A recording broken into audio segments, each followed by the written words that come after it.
ഓരോ രാത്രിയും 12 മണിക്കൂർ 40 മിനിറ്റ് വെട്ടുകല്ല് വളവിലെത്തുമ്പോൾ അവസാന KSRTC ബസ് പതുക്കെ പോകും.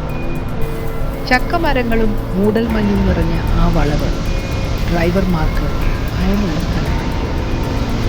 പേടിക്കാനൊന്നുമില്ല എന്ന് എല്ലാ ഡ്രൈവർമാരും പറയും. പക്ഷേ രവിക്ക് സത്യം അറിയാമായിരുന്നു. ഒരു മഴയുള്ള രാത്രിയിൽ ആരും തൊടാതെ തൻ്റെ ബസിൻ്റെ ബെൽ മുട്ടി.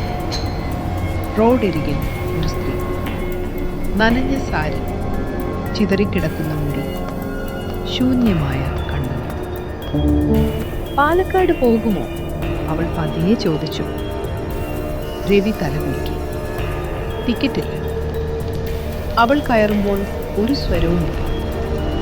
ബസ് പെട്ടെന്ന് തന്നു. വളവിലെത്തിയപ്പോൾ അവൾ എഴുന്നേറ്റ് പറഞ്ഞു, എനിക്ക് ഈ ബസ് മിസ്സായി. 10 വർഷം മുമ്പ്. ലൈറ്റുകൾ മിനിങ്ങി. രവി കണ്ണാടി നോക്കി. പിന്നിലെ സീറ്റുകളെല്ലാം ശൂന്യം.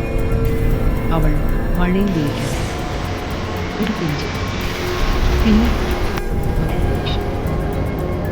അടുത്ത ദിവസം പത്രത്തിൽ വാർത്ത.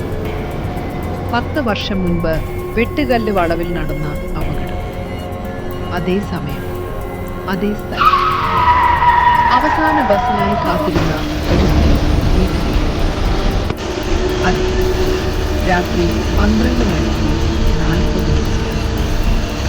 രവി വീണ്ടും ബസ് പതുക്കെ ഓടിച്ചു. ബെൽ മുഴങ്ങി.